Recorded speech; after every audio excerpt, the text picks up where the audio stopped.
Bunge News, mikutano ya wabunge, maendeleo majimboni na wasifu wa wabunge binafsi. Ee Mwenyezi Mungu mtukufu, muumba mbingu na dunia, umeweka katika dunia serikali za wanadamu na mabunge mataifa ili haki yako itendeke. Nikushukuru sana mwenyekiti nami kunipatia fursa hii ya kutoa mchango wangu kwenye hotuba ya Mheshimiwa Waziri wa Katiba na Sheria.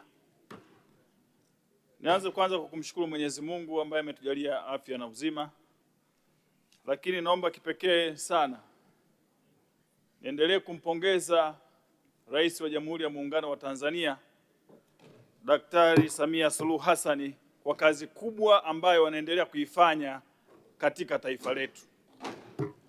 Rais tumemwona ana moyo wa uzalendo, amejitoa kwa ajili ya kuwatumikia Watanzania.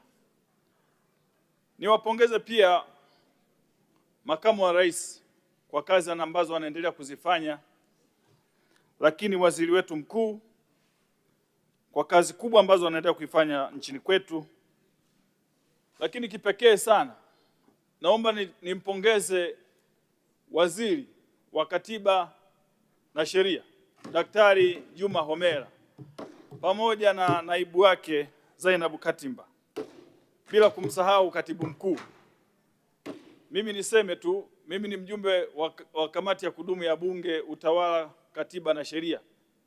Hakika watu hawa wanafanya kazi nzuri sana. Watu wa Wizara ya Katiba na Sheria wanapambana kweli kweli, hongereni sana. Mheshimiwa Mwenyekiti, naomba uniruhusu sasa nianze kwanza kwa kutambua kauli mbiu ya wizara hii ambayo inasema haki, usawa na utawala wa sheria kwa watu wote. Na huu ndio msingi, na yako maandiko yanasema kama misingi ikiharibika, mwenye haki atafanya nini? Tunapozungumza Tanzania, maana yake tunazungumza wizara hii ambao ni wizara mama, ambao ndio msingi wa nchi. Wizara ya Katiba na Sheria ndio inabeba mambo yote, ndio inaifanya Tanzania inaonekana katika sura hii. Mheshimiwa Mwenyekiti, sasa uniruhusu nianze kuzungumzia msaada wa kisheria. Napozungumza msaada wa kisheria, hapa nazungumzia Mama Samia Legal Aid Campaign ambayo kwa kweli imefanya kazi kubwa sana. Na mimi niendelee kuwapongeza kwa kuendeleza, kwa kufanya jambo hili zuri kwa ajili ya Watanzania. Mheshimiwa Mwenyekiti, nilikuwa napitia takwimu za huu msaada wa kisheria wa Mama Samia Legal Aid Campaign.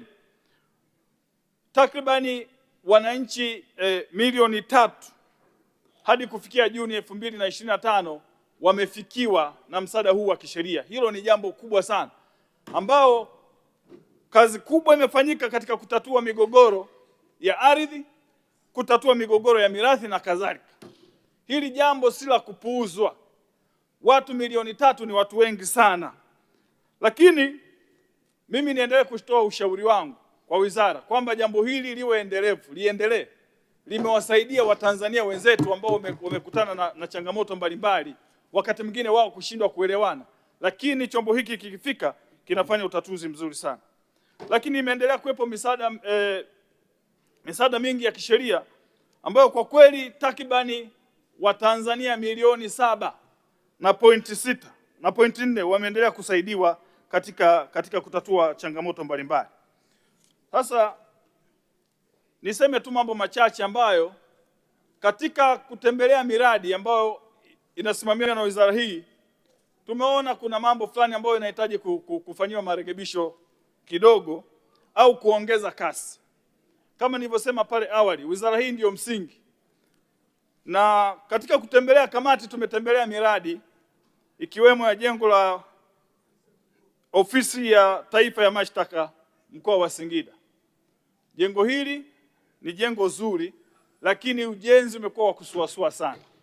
Sasa niombe serikali, kama kweli tunataka kuelekea kwenye dira ya 2050 kama ambavyo inasema katika ukurasa wa 30, kwamba taifa la kidemokrasia linalozingatia utawala wa sheria, haki za binadamu na upatikanaji wa haki jamii, lazima tuhakikishe tunaboresha miundombinu kwa kupeleka fedha ili miundombinu hii iweze kukamilika na wananchi wetu waweze kupatiwa huduma. Lakini tulitembelea pia Mwanza, kituo cha jumuishi cha taasisi za kisheria Mwanza. Hapa tumekuta fedha nyingi zimetumika, lakini jengo halijakamilika, bado linasuasua sana. Sasa kusuasua huku manake tunawachelewesha Watanzania kupatiwa haki zao na kupata huduma kwa ukaribu. Niombe sana serikali iendelee kukimbiza, iendelee kupeleka fedha pale. Lakini pale tuligundua pia kuna changamoto kwa wajenzi wa SUMA JKT. Hawa nao tumeona wanasuasua. Wameshapokea fedha karibu bilioni 2.9, lakini kwa kweli maendeleo ya kazi yalikuwa bado karibu 74%. Sasa hii naona ni jambo ambalo litatuchelewesha sana, Mheshimiwa Mwenyekiti. Jingine ni kuhusu ofisi ya wakili mkuu wa serikali, ambao kwa kweli hapa nadhani tunahitaji kuongeza kasi sana, na serikali ije na mkakati maalum wa kuhakikisha kwamba tunafikia yale matarajio. Nimeona kwamba mashauri yalipokelewa karibu 10,398, lakini mpaka kufikia Februari 2026 ni mashauri 604 tu ndiyo yaliyokamilika, ambayo ni sawasawa na 5.8. Mashauri mengine bado yapo kwenye mchakato. Nilikuwa nadhani serikali ije na mpango mahususi wa kuhakikisha inaongeza kasi katika eneo hili. Asante Mheshimiwa kwa mchango wako, muda wako umekwisha. Mheshimiwa Mwenyekiti,